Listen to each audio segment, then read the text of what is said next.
although the tyres are being changed as a matter of routine, Michele Alboreto looks to me as though he's out of the San Marino Grand Prix. Well, he's certainly out effectively anyway. Well, Alboreto's demise then gave Ayrton Senna a little bit of a breathing space, and Prost was aware of it, and really Prost is surprisingly, with the difficulties having of getting back that little bit of air, and if anything, Senna has extended the gap. So Senna, probably driving a very good tactical race, is now really, he saw the gap behind him, and he's done the right thing. I think he's really pushing at the moment. He's probably happier about his tyres, because remember, we felt they were all in a little bit of tyre trouble early on. But of course, as the car gets lighter, also the volume of rubber on the tyres as they wear gets less, and so they retain less heat. The car isn't so heavy, and so if you have tyre problems early in the race, if you can just nurse them through that spell, and there goes Alboreto out of the pits again, but certainly out of contention for a major place in this race.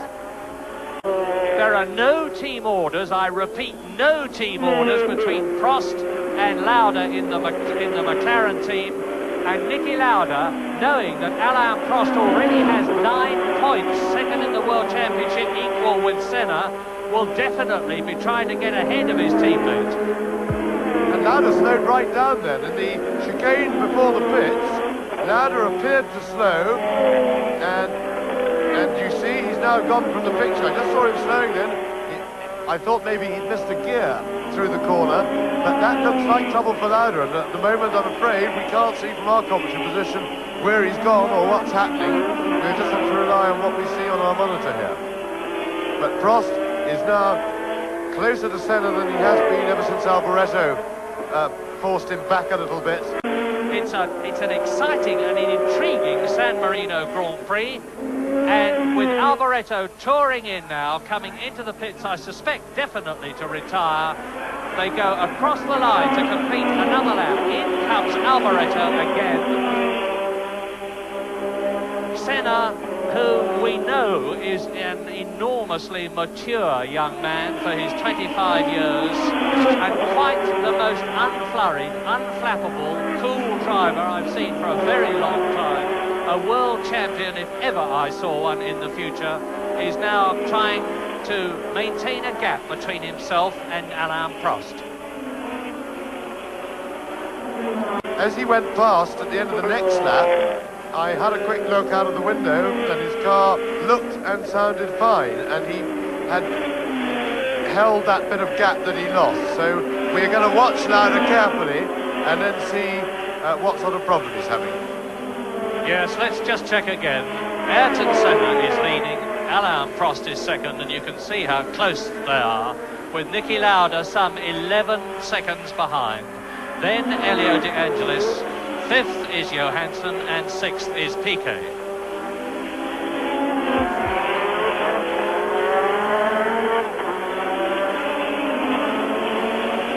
We saw in Portugal, with that big battle for second place between Prost and Elio De Angelis, when Prost was climbing all over the back of De Angelis, but couldn't pass him because every time they got to the straight, De Angelis drove away from him, and it looks as if Senna has got the same advantage. Just let's watch them down the end of the straight. Prost is picking up the toe now. In fact, he's picking up the toe well, but he wants to get on the other side of Senna to get the braking into the left-hand corner. He's got to get to the inside, so he's got to go around the outside through that right-hander of the braking area. This is the 30th and half distance lap. The gap between these two, Senna and Prost, first and second, and Niki Lauda, who is third, after some sort of problem, is 12 seconds. But all eyes, naturally and understandably, are on this superb battle between 25-year-old race leader Ayrton Senna in the Lotus and 30-year-old Alain Prost, second in the World Championship last year. And these two are equal in points in the World Championship, 9 each. Prost won in Brazil and Senna won in Portugal. Prost looks to be very well placed this time, better placed than on the previous lap, and it's a question really of whether Senna is going to make room for him. We really are looking at the wrong thing. And, well, we missed all the excitement there, I'm afraid, but what happened was obviously Senna took the outside line round the right-hander in order to be placed to push Alain Prost the long way round when they got to the left-hand hairpin. In the meantime, behind them, Niki Lauda, after that rather strange hiccup in his progress, has got going again and is holding the gap, although he's some 11 seconds behind Alain Prost at the moment. Boutsen and Cheever, 7th, 8th and 9th. Torbay is in 10th position, and everybody up to, but not including Torbay, has been lapped by the leaders, and Ghinzani is now being lapped in the Osella by Senna and Prost. And that could be the break that Prost needed, because I think Ghinzani held Senna up a bit, although in fact Prost isn't as close, quite as close there as he was on the previous lap. So, but Prost isn't going to pass him going that side. He's going to have to try and jump him after the right-hander and into, as they're hard on the brakes for the left-hander. A very difficult situation, but he can't quite get himself in the position he needs. And of course Senna always has the right to force him the long way round, which he's doing very well indeed.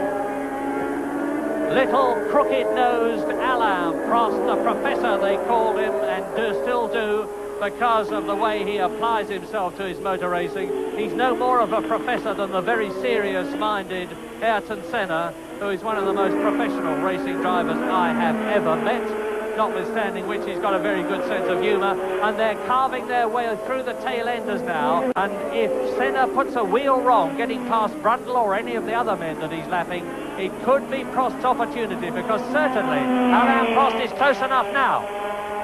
Yes, he was beautifully placed through there. You watch the Lotus, of course, Senna gets his foot on the power a little bit earlier, but Prost is well placed in the tow again, but he only seems to be able to get half alongside the very aerodynamic Lotus, and I don't think that's going to, well, he's not, oh, not a pushing time, but Senna still has the inside for the corner, you see, and that is Alain Prost's problem. Senna is doing everything right in front. Prost is potentially quicker than him, but Prost, having a look now, they're all over each other. And this is really tremendous stirring stuff. They're both, Senna, despite his relatively new arrival on the Formula One scene, believe me, is a very experienced driver, very experienced at wheel-to-wheel racing. And he was had a reputation sometimes when being challenged for the lead in Formula 3 of being a little bit hot-headed, a little bit overprotected to his lead. But I think we're looking at a more mature Ayrton Senna now. That was a couple of years ago. But Prost is giving him every ounce of pressure he can. Senna withstanding the enormous pressure that the more experienced Grand Prix driver, Alain Prost, is applying to him in an incredibly matured way. And the Gérard Ducarouge designed chassis powered by the Renault engine is standing up to the John Barnard designed tag-powered McLaren extremely well. Now there's another tail-ender coming up. It's one of the Renaults, and it's Patrick Tambay. Patrick Tambay in the Renault he's in 10th position, and he's going to be caught and passed very shortly by the Renault-powered Lotus. That's rubbing the salt in the wound a bit.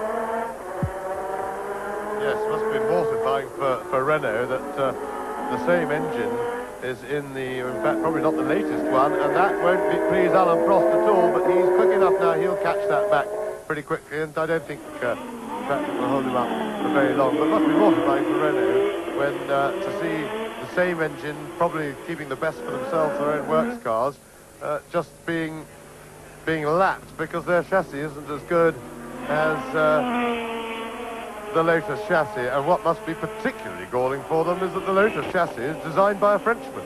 So that must really rub it in, and I think it's a pity, because we really would like to see Renault, as we say, get their act together and get some results. They're very important to Grand Prix racing. They have the guts to come in as a major manufacturer. They've tried very hard indeed. They've spent a lot of money, a lot of effort.